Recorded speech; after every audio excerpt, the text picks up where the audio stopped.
Tú estás escuchando Amauta Radio, la radio cultural de Ica.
Amigos de Amauta Radio 91.9, mi nombre es Luis Saco y esto es La Tertulia. Gracias nuevamente por sintonizar el programa. Esta es nuestra segunda semana y para el día de hoy vamos a tocar un tema muy interesante referido a entender los modelos económicos, algo que está en nuestro día a día y es importante poder absorber parte de este entendimiento para aplicarlo a nuestra vida diaria. El día de hoy tengo un invitado muy especial, es un amigo, César, es un profesional de la rama de la industria, quien también tiene experiencia en el campo empresarial y nos va a contar un poco de cómo las compañías están inmersos o cómo tienen su aplicación dentro de este aspecto económico. Antes de iniciar, quiero hacer una pequeña aclaración respecto al tema de la economía, sobre todo a cómo se está viendo en este escenario actual.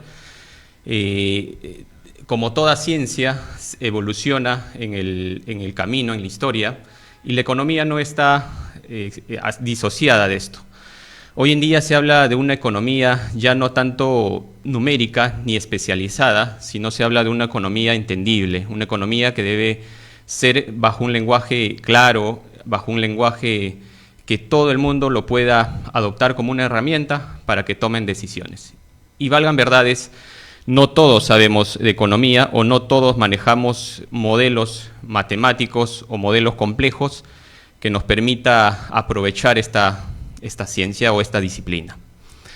Algo interesante es que ya desde el 2012 y mucho antes, en realidad, se ha venido dando énfasis a esta disciplina para que la economía no sea muy asociada al aspecto matemático, sino al aspecto social. O sea, hablamos de una economía que debe sostenerse a través de otras disciplinas para que esto tenga una mayor utilidad. En el 2012 ya un economista ganó un premio Nobel de economía, que es Kahneman, que propuso parte de su estudio a contribuir sobre esta base, de que y dicho sea de paso, Kahneman es psicólogo, no es economista, pero ganó el premio Nobel de Economía. Y contribuyó a la teoría de la economía en el estudio conductual. Otro premio Nobel de Economía es Richard Thaler, que fue ganador del premio Nobel en el 2017, que ha contribuido mucho su pensamiento a poder analizar el comportamiento de las personas como insumo para tomar decisiones. En esta oportunidad vamos a entablar bajo ese mismo escenario nuestra presentación y posteriormente en las próximas semanas, cuando toquemos algún aspecto económico, vamos a estudiarlo o vamos a comentarlo bajo estos aspectos. Vamos a apoyarnos mucho de las ciencias sociales, como son la sociología, la psicología, mucho de historia, parte de la antropología, para que a través de comparaciones, a través de sucesos que ya ocurrieron en nuestra historia, podamos entender por qué suceden las cosas. ¿Sí? Entonces, si hablamos de modelos económicos, en realidad es un tema muy amplio, tendríamos que remontarnos hasta el siglo XV. Y es un tema bien amplio, como lo mencionaba.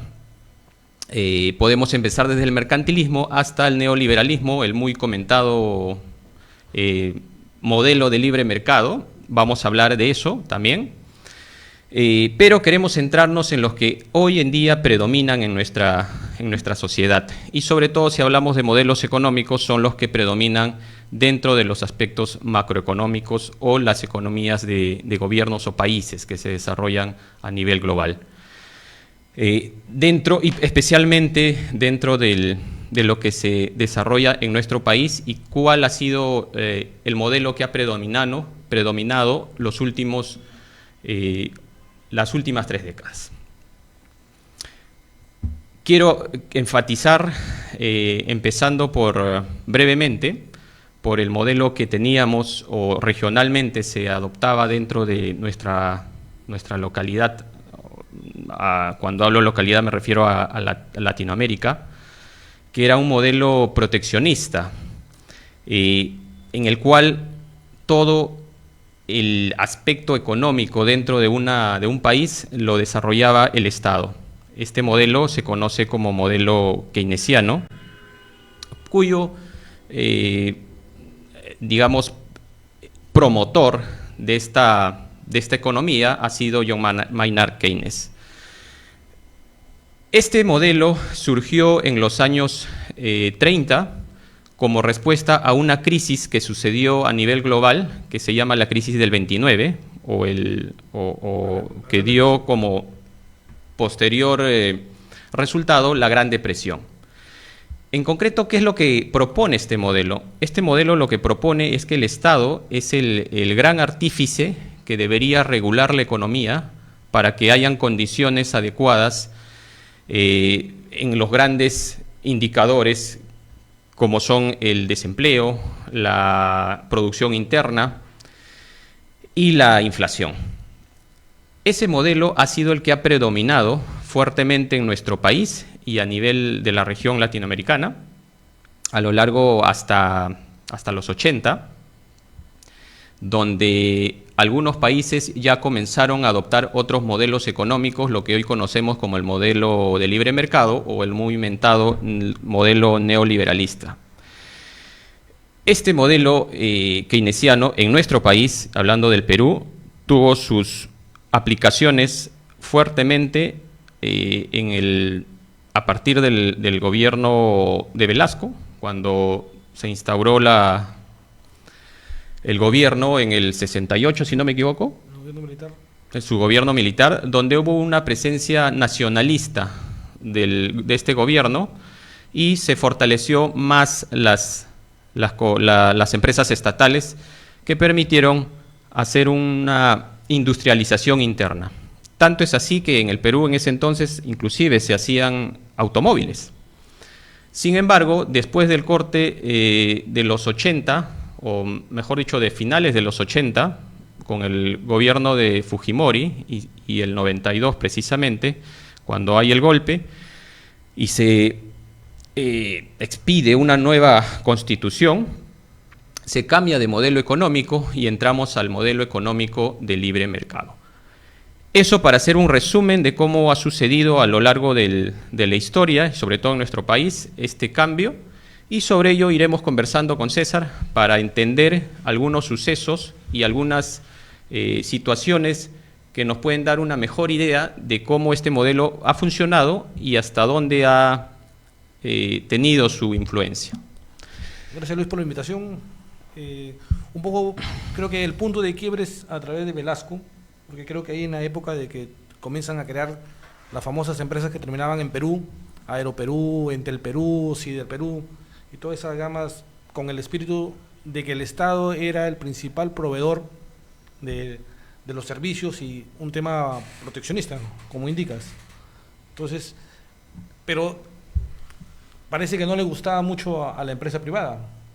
Por eso hay un tema de el gobierno militar de Velasco no funcionó, me parece, justamente porque asumió y al tomar el Estado un control de esas actividades y de esas industrias, deja de un lado la empresa. Y esto ha seguido hasta los 80 con Alan incluso, donde ya llegamos al extremo, porque Alan empezó a hacer uso de la maquinita para poder generar, como se conoció, una inyección de billete pero sin sustento, de dinero y con el copamiento de personas en los aparatos estatales. Entonces se daba la impresión de que teníamos dinero circulante, pero no había sustento a ese dinero y nadie estaba desempleado, pero estaban copados las entidades estatales.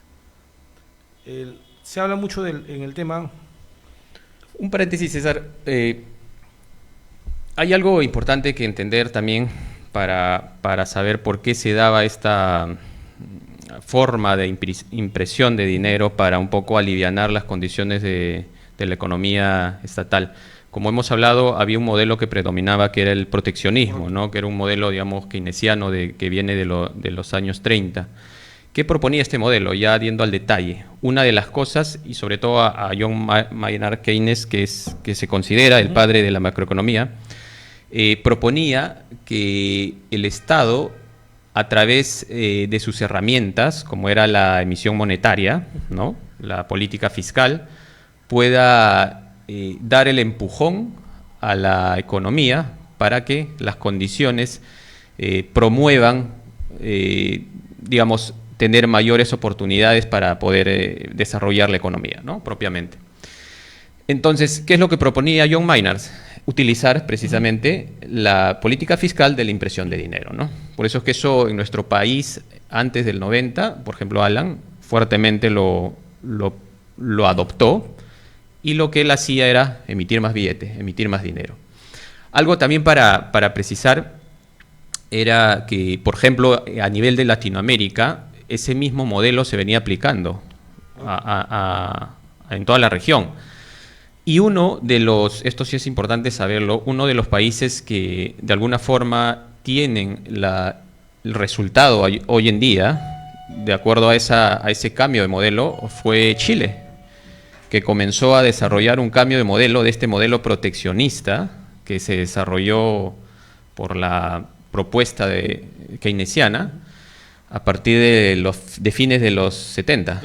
Con Pinochet. Con Pinochet, exacto. Pinochet, que, digamos, tuvo el acierto de adoptar este modelo para promover una mejor economía, porque hasta ese momento también el Estado chileno desarrollaba una economía proteccionista, ¿no? O sea, el Estado era el gran paternalista, ¿no? O sea, ese era el contexto pero que Chile sí se adelantó un poco a lo que sucedió a nosotros en los 90. Exacto.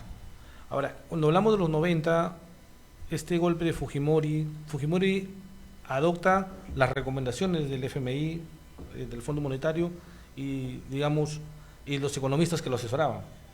O sea, hasta ahí el neoliberalismo que se impregnó en eso porque se asocia a una política neoliberal la que aplicó Fujimori con uno de los puntos que es la privatización. Ahora, creo que ahí en la privatización sí hubo un error en valorizar las empresas. Las empresas. Como hemos conversado en su momento, la valorizaron a precio de edificación, al peso, como se conoce, y no se vio el flujo futuro.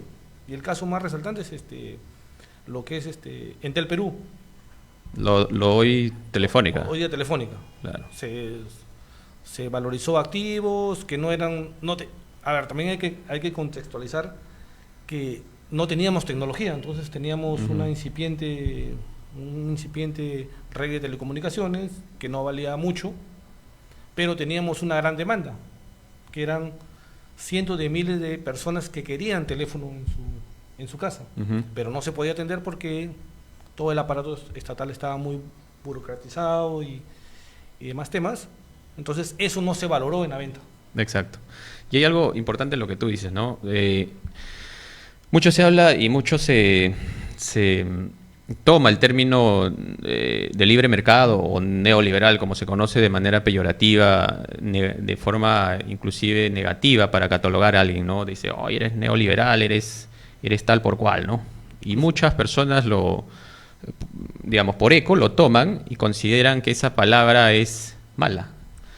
Pero, como tú dices, la recomendación en ese entonces, cuando el Perú estaba pasando por una fuerte crisis antes de los 90, en este quinquenio del 85 al 90, en el primer gobierno de Alan, teníamos 7.000% de inflación.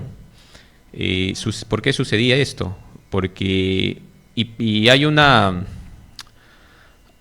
precisión que hacen los economistas que llaman ese periodo como la década perdida de Latinoamérica, porque ese decenio del 80 al 90 fue una época en la que Latinoamérica prácticamente no creció, hubo una pérdida en desarrollo y por eso lo catalogan como la década perdida.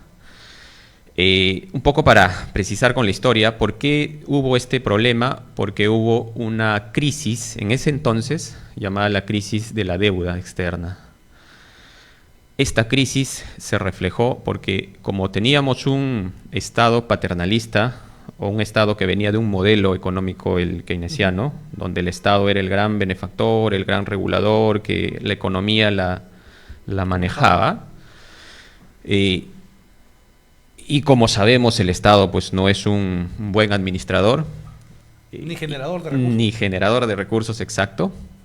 Necesitaba recursos, o sea, necesitaba dinero para poder desarrollar todas sus propuestas asistencialistas de ese entonces. Pero el dinero tenía que salir de algún lado. Entonces el dinero salía vía deuda, ¿no? Y los grandes financistas de ese entonces y hasta ahora es el Banco Mundial y el Fondo Monetario Internacional, ¿no?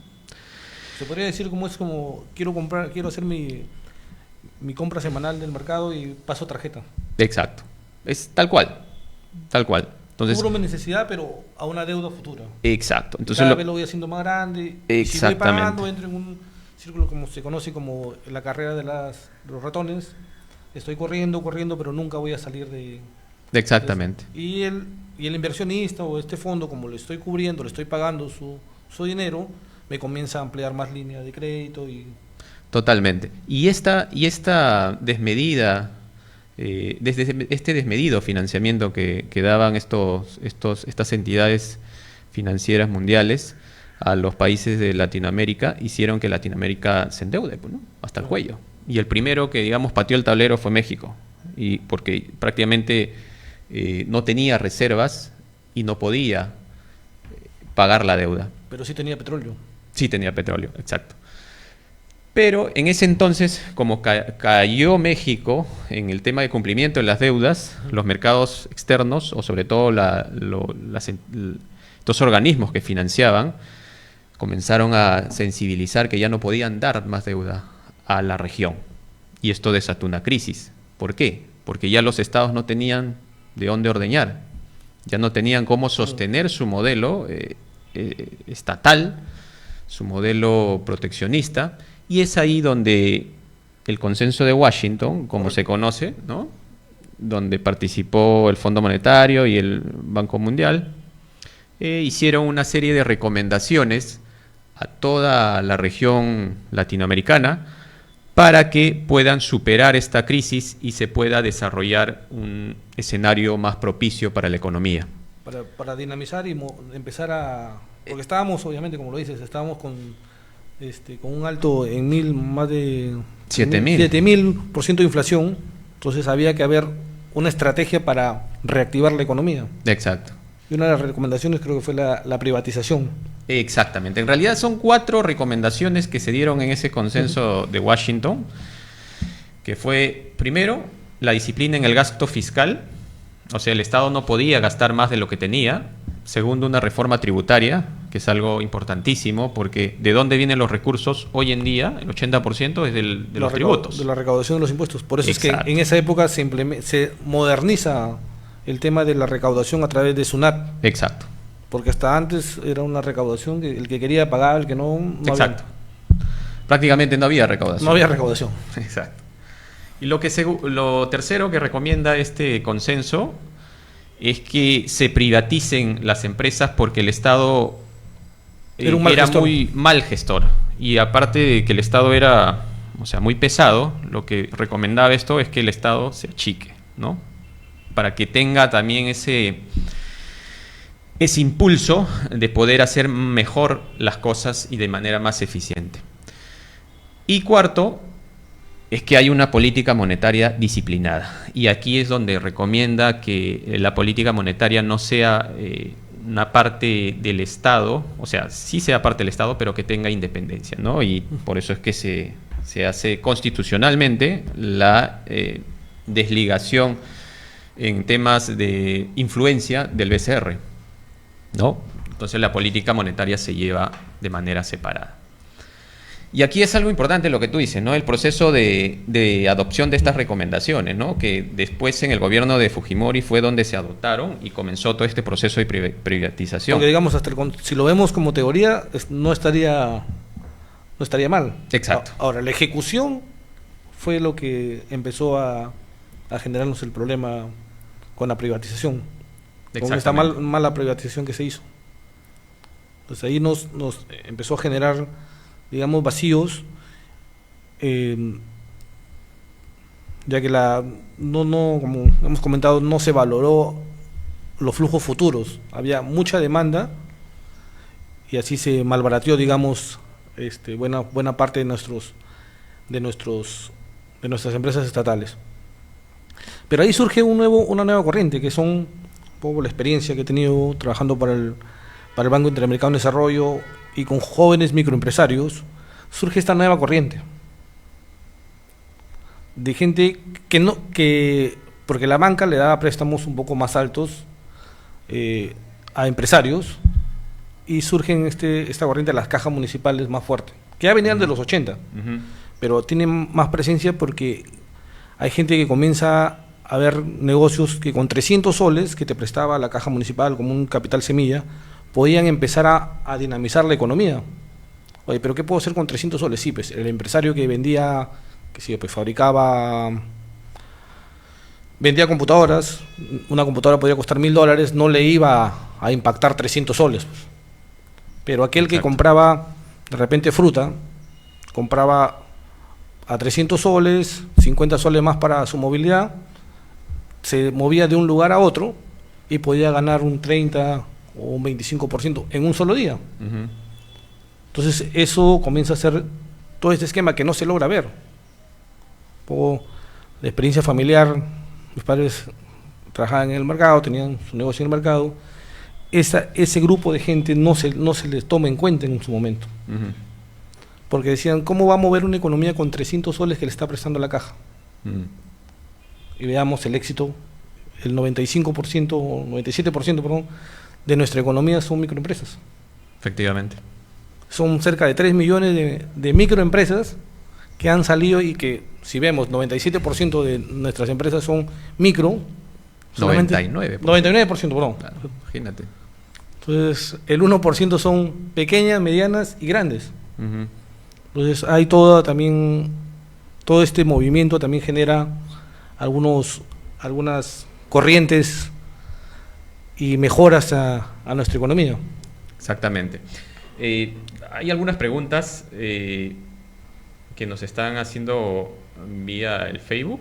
Por ejemplo, nos dice por qué los países con deudas enormes simplemente no se niegan a pagarlas.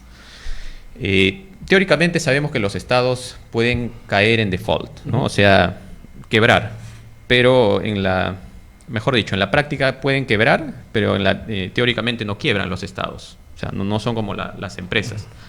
Lo que los estados tienen que hacer es reformular su economía, y como todas personas, cuando nos endeudamos o tenemos financiamientos muy altos, lo primero que hacemos es ajustar nuestros gastos. Deberíamos ajustar los gastos. Exacto. Pero digamos, eso es la forma más directa de poder cumplir con nuestras obligaciones, ¿no? Porque también hay el que te compra la deuda, te crea la sensación la pelotita, la burbuja, ¿no? Por decirlo. Pateas al futuro. Exacto. Entonces, a esta pregunta, los estados en realidad no quiebran. Quienes quiebran, esto sí es propio de las empresas privadas, ¿no? Pero los estados en sí no quiebran, lo que tienen que hacer es reformular su economía, proponer nuevas condiciones para que se puedan dinamizar. ¿Por qué los estados no pagan su deuda?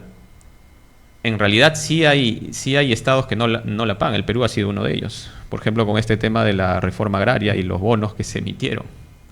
El Estado no llegó a cumplir y hasta ahora no cumple con esos pagos que se hicieron. Y sí sucede que los estados se pueden negar a pagar sus deudas. Hay dos clases de endeudamiento que se originan para que nuestros oyentes y para los que nos siguen por el Facebook entiendan. El Estado se puede endeudar emitiendo deuda, o sea, emitiendo bonos, para que esos bonos alguien los compre, que pueden ser privados o pueden ser otros países inversores. Y de esa manera el país obtiene recursos para que siga con su política interna, con su política fiscal. Y otra forma es pedir dinero directamente a organismos internacionales. Generalmente los países donde incumplen el pago de sus obligaciones son en estos endeudamientos con los famosos bonos, ¿no? Los bonos simplemente caen en default y los papeles no valen nada, los estados nunca pagan, como hablaba de este ejemplo de los bonos de la reforma agraria, que hasta ahora no se han cancelado, no se han pagado. Y el tema que tú tratas por ejemplo, este tema de las MIPES, que sí es muy importante saberlo, sobre todo MIPYMES. MIPYMES, hoy en día conocido como las MIPYMES, donde están las micro, pequeñas y medianas empresas, ¿cierto? Representan el 99%, 99.4%, según el dato de Produce. Esto es información pública. 3 millones más o menos. 3 millones de empresas en ese rubro, de las cuales solo el 60% aproximadamente son formales. Entonces, cuando nosotros hablamos de libre mercado, estamos refiriéndonos a este 99%. Mucho se entiende que el libre mercado solo beneficia a las grandes empresas, pero si hablamos de esta estadística, nos podemos dar cuenta que las grandes empresas solo representan el 0.6%, o sea, es nada. Entonces, debemos entender, si nosotros atacamos al libre mercado, estamos atacando, digamos, a los microempresarios, a los pequeños y a los medianos, ¿no? Que a pesar de las políticas logran sobrevivir. Exactamente. Porque, por ejemplo, ellos no tienen acceso rápido a la banca comercial.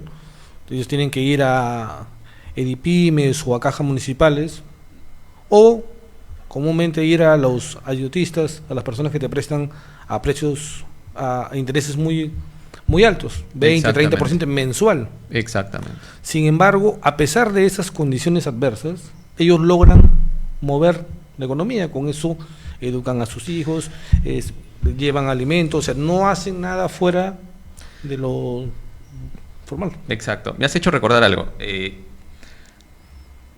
Tenía un profesor de un curso que llevé, exactamente, tú lo conoces, en la que él hacía una crítica válida, en realidad, a algunos modelos que nos implantaban temas académicos acá en nuestra realidad peruana, que eran más modelos, digamos, de americanos, ¿no? En temas de microeconomía, modelos financieros, de cómo estos deberían mostrarnos los patrones a seguir dentro de nuestro país para poder desarrollar una empresa más saludable. Sin embargo, él criticaba, que decía que esos modelos están hechos para una realidad distinta, americana, porque allá las pequeñas empresas son una gran empresa, gran empresa, ¿no? Y lo que mencionaba era que había mucha microeconomía dentro de nuestro ámbito, de nuestro mercado, que precisamente estos financiamientos que daban las cajas, que si bien eran a intereses altos, permitían dinamizar la economía. habían algunos comerciantes que, si bien es cierto, se sacaban un crédito que les cobraban 30%, pero estos micros empresarios ganaban el doble. Hasta el triple, porque... El triple, exacto. Porque Roberto, que hace el ejemplo de cuántas veces voy a dar vuelta a mi dinero. Porque en eso está el kit de poder pagar. O sea, ¿cómo una empresa puede cubrir a un 20% mensual? Pero es un ejemplo, por ejemplo, si yo fabrico X producto que me cuesta 1.000 soles y lo vendo a 1.200, gano 200 soles. Dicen, oye, pero ¿cómo voy a...? Está bien, pero gano 200 soles, que significa el 20%, y de repente ese círculo o ese ciclo es en 4 días. Exacto. Si yo soy capaz, como son los microempresarios muy capaces, de poder mover ese ciclo en 4 días, al mes tienes 7 veces que has movido el ciclo. Haz 200 por 7, has ganado 1.400 soles. Tu crédito son 1.000 soles, has ganado 1.400, y por más que el ayotista te lo presta el 30%, de los 1.000 son 300, o sea, tú tienes 1.400 de ganancia, pagas tus 300 y te quedan 1.100 para ti. Entonces, ¿hablamos de interés caro? No, para nada. Para nada. Pero si ellos le damos otras facilidades, Claro. ¿cuánto podría mejorar eso? Claro, y mira, haciendo chiquito nomás este tema, por eso se habla de que ahora no se tiene que gestionar a través de modelos muy estáticos, sino se tiene que gestionar el riesgo, ¿no? Yo puedo tener un costo financiero del 30%, pero ¿cuál es el riesgo? Yo mido ese riesgo y veo mi probabilidad de ganancia, entonces asumo ese riesgo. Entonces el crédito no es malo. No es malo. No, definitivamente. Entonces, buenísima la experiencia, y eso es parte de lo que nos está moviendo en este libre mercado. Y yendo un poco a la historia o a los sucesos, digamos, nosotros nos movemos en una economía de libre mercado, es cierto, y la que predominó, por decirlo así, hasta el 2008, fue el neoliberalismo, como se conoce. A partir de 2008 es donde se da un quiebre a este modelo, o mejor dicho, todos coinciden que concluyó el modelo neoliberalista y entramos a un modelo mixto. Esto concluyó por básicamente la crisis del 2008. De la ¿no? burbuja. De la burbuja inmobiliaria, de los créditos subprime, ¿no? Que es un tema un poquito amplio, que lo tocaremos en una próxima presentación o próxima entrevista, pero a partir de esa fecha es cuando concluye este modelo neoliberalista. Entonces nos preguntamos, ¿qué modelo priman hoy? ¿No? En realidad tenemos un modelo mixto, y muchos economistas coinciden con esto. ¿Modelo mixto en qué sentido? En que tenemos una fuerte presencia del Estado y tenemos también una promoción al libre mercado. El Estado, cuando suceden algunos problemas, interviene bajo sus políticas fiscales o sus políticas monetarias, pero propiciando el libre mercado.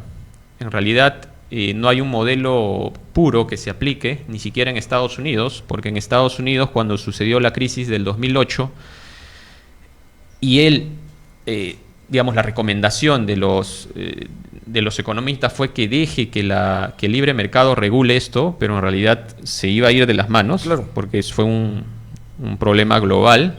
Lo que hizo Estados Unidos es imprimir billete.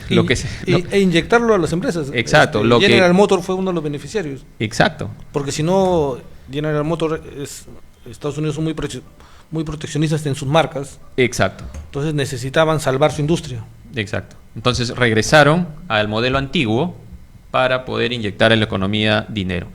No fue la misma forma que se dio en los 80, cuando sucedió en Perú, de imprimir y diseminar el dinero, sino que por los temas tecnológicos basta que apretaran un botón y ya todos tenían dinero, sobre todo las empresas que estaban en este... Pero también estamos hablando de una economía donde un bono del Estado americano tiene un riesgo cero. Exacto. O sea, ahí es más creíble, que a pesar de que nada nos dice que pueden haber hecho exceso de impresión. Así es. Pero tiene el cliché de ser una economía que sus bonos son con poco riesgo. Entonces... Así es. Entonces, después de ese proceso, hoy en día se está hablando mucho de la economía ya del comportamiento, y sobre todo están habiendo muchas muchas aplicaciones, muchas colaboraciones para poder sacar un modelo que permita explicar esto a través ya no de los modelos matemáticos, que es como se han venido desarrollando a través de la historia, sino bajo otras metodologías más enfocadas al consumidor. ¿Cómo se ve esto?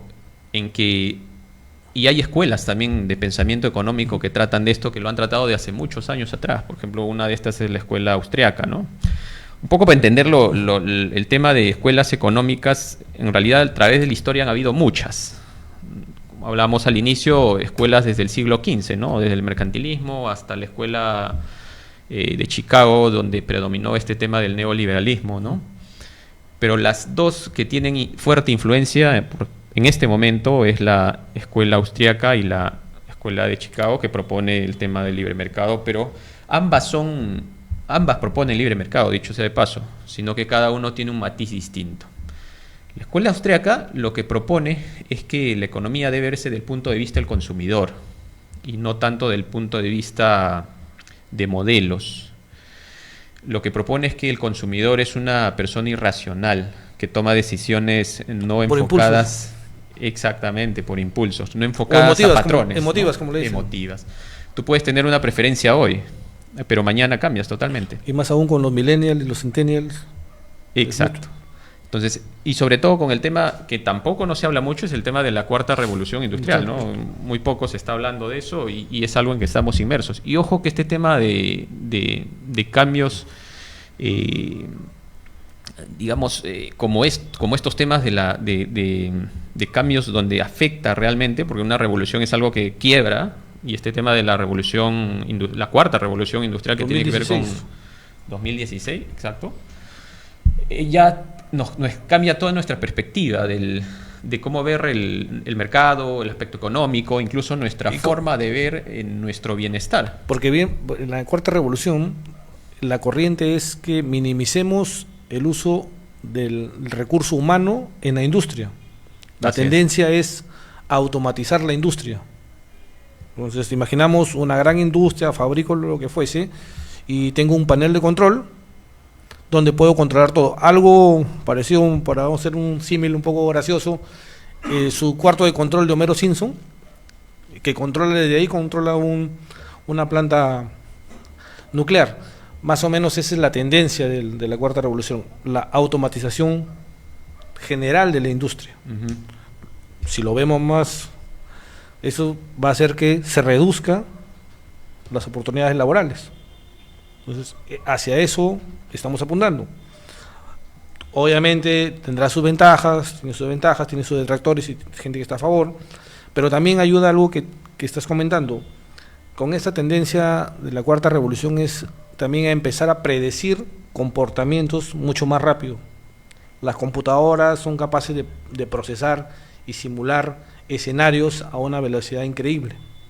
Big Data. Big Data, pero no solamente la construcción de la data, sino el análisis de la data y la generación de escenarios, modelos como el modelo Monte Carlo o algo parecido, donde podamos predecir, y tenemos que tener esa capacidad tecnológica, porque como tú indicas, la gente, el consumidor actual cambia mucho, ya no hay patrones, y estos patrones se tienen que predecir rápidamente para poder mover. Un ejemplo de esto es, antes para la ropa se hacían temporadas muy largas, podían durar temporada otoño-invierno, pero ¿qué hizo una empresa española muy conocida y un caso de éxito, Zara?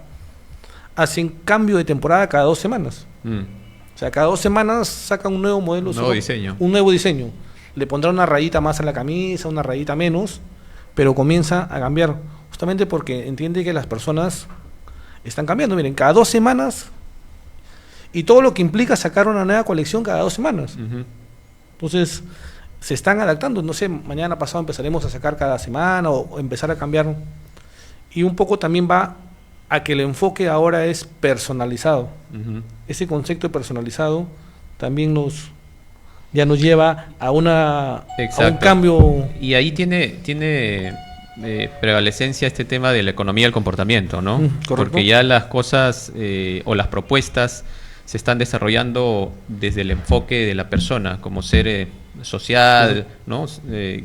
Con un mayor estudio a través de las ciencias sociales, ¿no? O sea, conocerlo psicológicamente, y hablaba al inicio de este Premio Nobel de Economía, el 2002, que fue un psicólogo, imagínate. Claro. Y el Premio Nobel 2017 Seller, que habla de la economía conductual, ¿no? Y hoy en día se está desarrollando fuertemente esta digamos, iniciativa de que la economía tenga enfoque más con mayor énfasis en este tema de la persona, ¿no? Por ejemplo, conocerla y predecir. Y esto va a llevar a que empecemos en un futuro no muy lejano a empezar a poco ya no ver grandes almacenes por stock, porque yo ya no voy a querer comprar un foco y tener 100 focos para que lo compren 100. Yo quiero tener un foco que diga mi nombre, por ejemplo, o que tenga cierto color o cierto matiz. La personalización. Entonces, los stocks, y justamente veo tu máquina, y uno de los ejemplos, Dell no trabaja con stocks. No, bueno. La gran parte trabaja a pedido. Tú entras a su portal, compras una máquina Dell, te llega en 30 días, pero tú la personalizas. Ellos ya han desarrollado, ya se han preparado a nivel de industria para poder decir, oye, yo quiero una pantalla de 15 pulgadas con tal teclado, que se ilumine, con tantos puertos, tal, tú pones tu configuración a ti, te personaliza. Exacto. Sin encarecer el producto, pero ya la industria que tienen detrás le permite esa personalización. Ojo, estamos en otra y esto podría tener un giro muy importante para las empresas. Si las empresas no comienzan a prepararse para este escenario, muchas van a desaparecer. Es como lo que pasó en los 90. Los empresarios del mercado minimizaron la presencia de los micro. Así es. Hicieron con 300 soles que te presta la caja. Lo he escuchado en algunas reuniones. No me va a hacer competencia a mí, pues, porque yo trabajo con el banco. Y mira, la historia. Exacto. Y una de las cosas que poco se entiende es que el libre mercado lo que propicia no es estas distorsiones que conocemos o deberíamos conocer, que son los monopolios, los oligopolios, ¿no? Lo que propone o promueve el libre mercado es que haya libertad de empresas. Aquí sí es un tema importante, y déjame responder algunas preguntas. Por ejemplo, nos preguntan si se sabe que las microempresas constituyen el mayor componente de nuestra masa empresarial, porque el gobierno no promueve no promueve apoyo a las microempresas. En realidad sí hay apoyo. O sea, hay normativas que apoyan a la microempresa. El RUS, por ejemplo, es una... Claro, en temas, digamos, tributarios, en temas formales. Sin embargo, lo que sí es importante que nosotros ya como ciudadanía entendamos es que las microempresas son las que sostienen hoy en día la economía del país. Las grandes empresas contribuyen, es cierto, pero la gran bolsa de compañías, digamos, son las micros. Y cuando hablamos micro es desde la persona que está afuera vendiendo sus caramelos. O sea, es un empresario y él está promoviendo la economía. O sea, está haciendo circular y producir los recursos que permiten que él consuma, y al que le consume también consuma, y toda la rueda comienza a girar. Toda la cadena, ¿no?, se mueve, porque de repente él compra 100 soles, sale y te vende al menudeo, uno por uno, pero él cuando se le acaba su stock va al mayorista, le compra una bolsa y comienza a mover, y él a veces se tiene que estoquear y tiene varios... Exacto. Hay algo importante, y esta es una pregunta que sí es bueno saberla. Dice, ¿en qué otras fallas podría intervenir el Estado? En realidad el Estado, como tal, a través de su, digamos, poder coercitivo, debería intervenir en temas que no tengan que ver tanto en economía, sino en temas de regulaciones. La economía debería medirse o mejor manejarse, ¿no?, a través del mercado, por la libre competencia, pero el Estado lo que sí debería regular es que no hayan distorsiones como monopolios, por ejemplo, ¿no?, oligopolios, o que hayan algunas maneras fraudulentas de poder negociar lobbies dentro de la mesa. Y una de las cosas que sucedió cuando fue el tema del proceso de privatización, no ha sido, como tú lo dijiste, un mal poder privatizar empresas que venían siendo deficientes, sino la forma en la que se dio, porque hubieron mucho, digamos, contubernio de negociados debajo de la mesa para poder sacarle provecho a estas negociaciones. Y eso fue lo que realmente fue desastroso para nuestro país. En realidad, como lo dijiste, ¿no? Se vendieron, el caso Telefónica, se vendió prácticamente al peso, y una compañía sin mucha tecnología al peso. Una compañía se vende a sus valores futuros que pueda generar, no a lo que pesa. Eso realmente estuvo mal. Pero digamos, no es que la propuesta o la solución haya sido mala, sino que el proceder ha sido mal. Y hasta hoy en día sucede eso. Sí, la capacidad de negociación, porque por ejemplo, nos compraron, o sea, teníamos casi nula tecnología a nivel de telecomunicaciones, viene Telefónica y nos trae todavía tecnología atrasada. La tecnología moderna recién llega al Perú con TIM. En el 2000, ¿no? En el 2001 más o menos llega TIM, que recién trae una tecnología mucho más moderna. Y mira, haciendo paréntesis, vivimos esa década con un monopolio. Sí. Totalmente. O sea, no hubo libre competencia.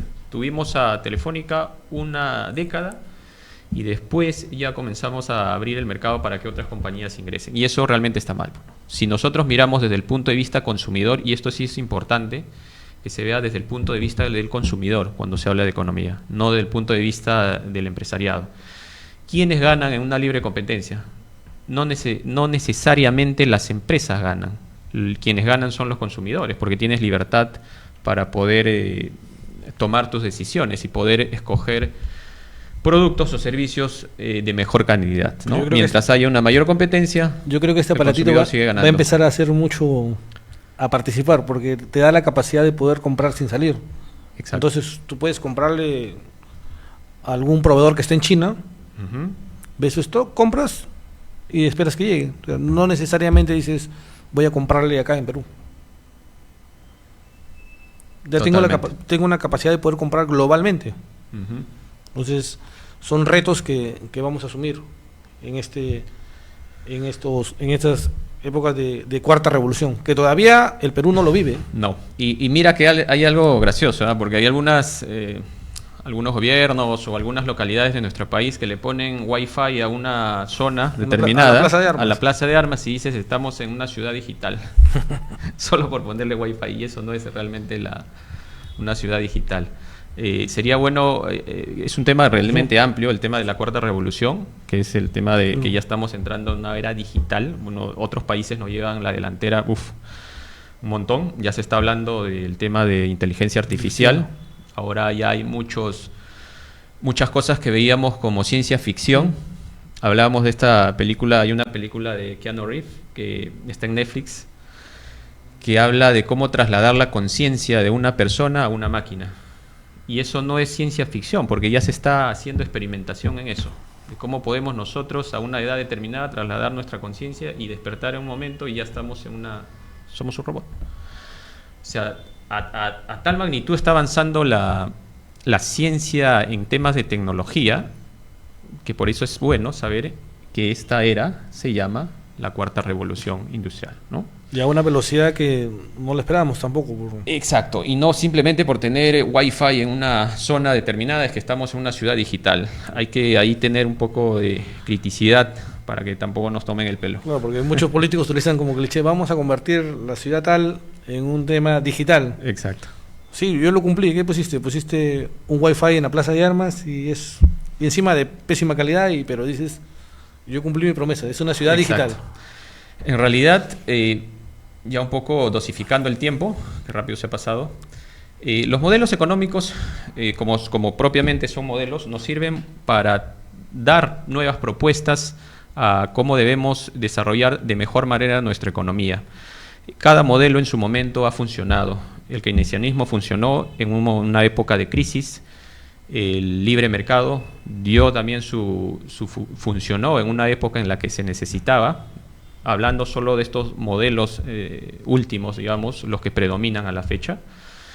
Y después del 2008, cuando hubo el tema de la crisis de la financiera, con los bonos subprime, o la crisis inmobiliaria, nuevamente se volvió bajo una práctica del keynesianismo a poder dinamizar la economía, y el primer, digamos, que utilizó fue Estados Unidos, ¿no? Con la inyección de dinero, ¿no? Que esperemos que no nos toque todavía, porque Exacto. Han pasado ya 12 años, 12, 13 años. Pero hasta ahora se viven los rezagos, o sea, Sí. todavía no hemos salido de eso. En realidad, nuestros ciclos, temas económicos, son así, como una montaña rusa, ¿no? Pero porque tenemos en una economía más o menos estable, porque si hubiera una pestañada, por decirlo, a nuestra economía y comienza a haber una mayor cantidad de desempleo, esas personas que dejan su trabajo van a dejar de pagar deudas.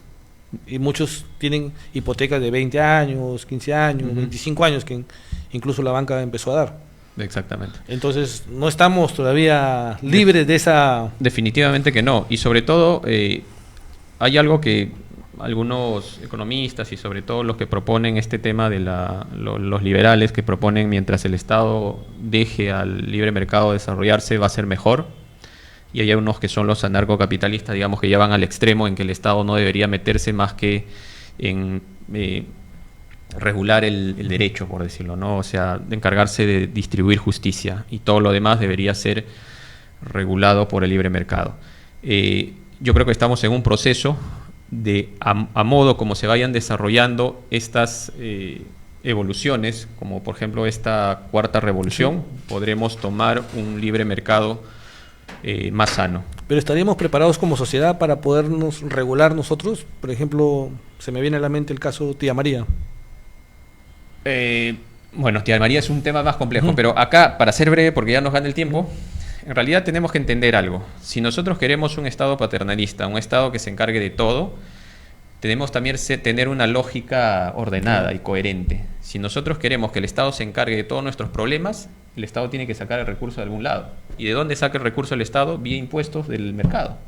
Entonces, no podemos irnos a simplemente pedir al Estado que nos solucione los problemas si el Estado no tiene recursos. Coherencia, orden. Correcto. Tenemos que propiciar un ambiente donde haya bienestar económico y luego sacar los recursos para que hayan las condiciones necesarias.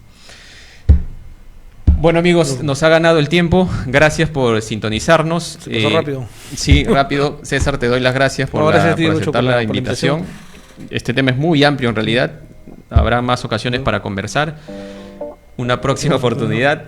En el próximo, les adelanto un poco, vamos a tratar un tema ya del punto de vista de la filosofía. Vamos a hablar de el pensamiento de Maquiavelo, pero no bajo su obra política, sino cómo él ha desarrollado todo su entendimiento, que hasta hoy persiste. Muchas gracias, amigos, y nos vemos el próximo sábado. Muchas gracias. Gracias.